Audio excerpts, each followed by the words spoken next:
Hey guys, welcome to my channel and thank you so much for watching What Is Good. I am Jade if you're new here.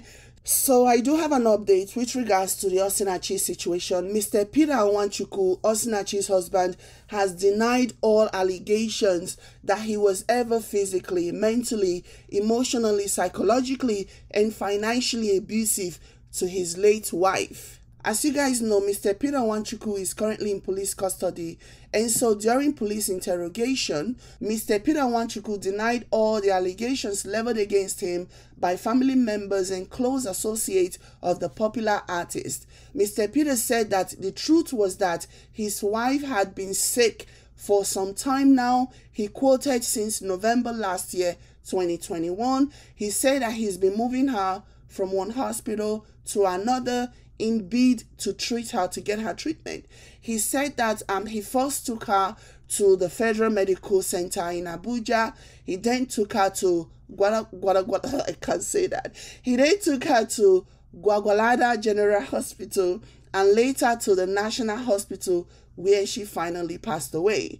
However, when he was asked to show and provide evidence of the ailment of his late wife, the illness that she's been supposedly suffering from, according to his version of what happened, when he was asked to provide evidence, he could not provide evidence, he could not show documentation, he could not prove or show confirmation that he took her to those hospitals that he mentioned and for the reason that he mentioned. According to the report, Mr. Nwachukwu was actually brought home because he kept insisting that he didn't kill his wife, swearing up and down that his late wife was seriously sick, and he took her to several hospitals, including the General Hospital and the Federal Medical Center. And so they took him up in handcuffs. So they took him home. They helped him search high and low for documents and evidence that will help the investigation and essentially help him prove that he had no part, he didn't kill his wife. He was taken home to look for evidence, but he didn't find anything. But then he continues to insist that he did not do any of the things that he's been accused of. Meanwhile, the case has now been transferred from the Lugbe police station to the State Criminal Investigations and Intelligence. And I guess they have escalated it. There is a lot of interest in this case. And so I am so interested to see how this plays out. But you cannot say that, oh, you took your wife here, you took your wife there for treatment, that she was sick and whatever, without actually showing proof of any of those things. Last November is not 10 years ago. Last November is not even 1 year ago. Last November is not 5 years ago. So you should be able to find information. You should be able to find all of those proof to help you make your case, to show us proof that you did not do this to your wife. But there's so many people speaking, even the children who were afraid to speak, who were so afraid of this man. Everybody is speaking. So I guess we have to wait and see what happens. Meanwhile, the brother of this Mr. Peter Nwachukwu is speaking out too. The brother, he has an elder brother, and his name is Richard SH0CKING. That's his name. Sorry if I'm butchering the name. He's the elder brother of Mr. Peter Nwachukwu, the late husband of Osinachi Nwachukwu. He has revealed, the brother during an interview revealed that he has not seen nor heard from his brother, from Peter Nwachukwu for 20 years. He has not seen or heard from Peter. According to BBC, who's been doing their investigation and who went searching for any relative of Mr. Peter Nwachukwu, and the brother, Richard, revealed that Peter Nwachukwu's real name is Peter SH0CKING. That his real name, his last name is not Nwachukwu. I guess once he abandoned his family, he basically changed his name. He reinvented himself. I don't know. So his brother is basically saying that his real name is not Nwachukwu, that his real name is SH0CKING.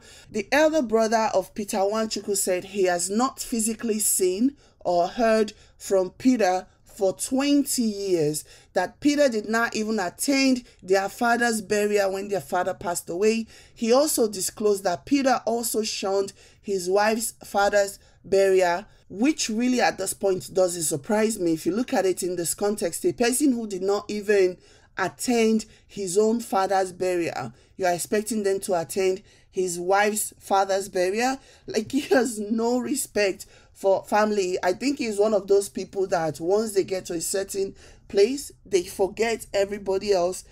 Everybody just leave them in the back, leave them behind, and keep pushing. I don't know what was going on in his mind, but the guy seems like a very, very interesting person. Elder Brother Richard also revealed that he learned about Osinachi's passing when his children started calling him to inform him that his brother's wife had passed away. That up till this moment, his brother Peter Nwachukwu has not called him, has not called any member of the family to inform them of what had happened to him or what had happened to his wife. Elder Brother Richard said he shed tears for Osinachi, but not for his own brother. I guess it's not hard to see why. Elder Brother Richard's wife also chimed in during the interview with BBC and basically revealed that she, on her part, has not set eyes on Osinachi for over 15 years.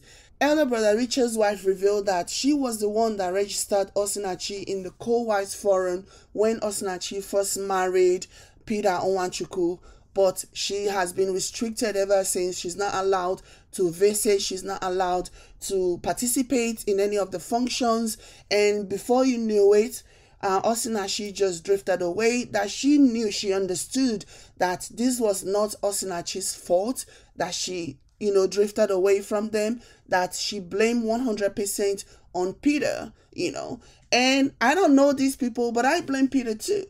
And if what the brother said about him changing his name is true, like, that just really shows you that this man really wanted nothing to do with his family. He sounds like somebody running away from something. It is so bizarre.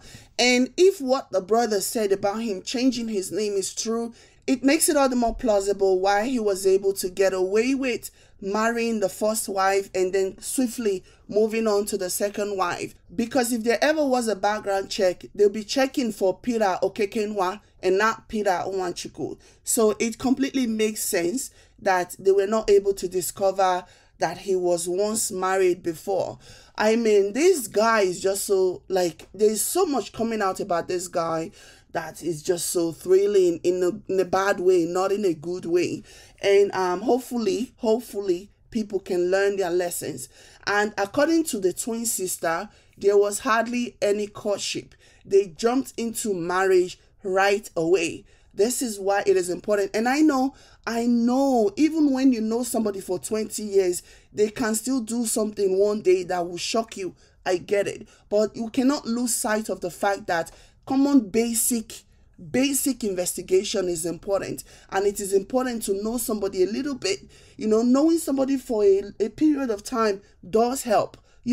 So like I said, I know sometimes even your husband of 20 years go can't shock you. He will shock you when he die, when children come, say they come their father burial. Happens all the time. Do you understand? There is a reason why church encourage courtship. There is a reason. All these things, there is a reason for it, The reason why before, when a couple has agreed that they are getting married, they'll do counseling, It is very, very important, but they don't do it anymore these days. People just run on to get married. You meet somebody, and you marry the person, and you think you're going to know more about them as time goes on while you're already in the marriage.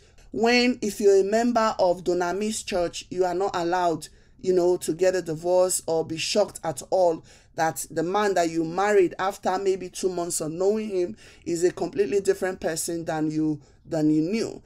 So it's a mess. I say all of this to say, don't rush into things. When your body is giving you signs, take it. Don't ignore it. Don't shove it and say, oh, we'll deal with it later. We'll deal with it later that usually resolve in this ending that we are now seeing in the case of Sister Osinachi. So be wise, be smart, and use your head. Use your head. Don't ignore the sign. Don't ignore your intuitions. Our intuitions are never wrong. Believe me, don't ever ignore it. Take it seriously. On that note, this is where I'm going to end this. Let me know what you guys think in the comment. Like this video if you like it. Subscribe to my channel if you care. Thank you so much. I'll catch you guys in my next one. Bye guys.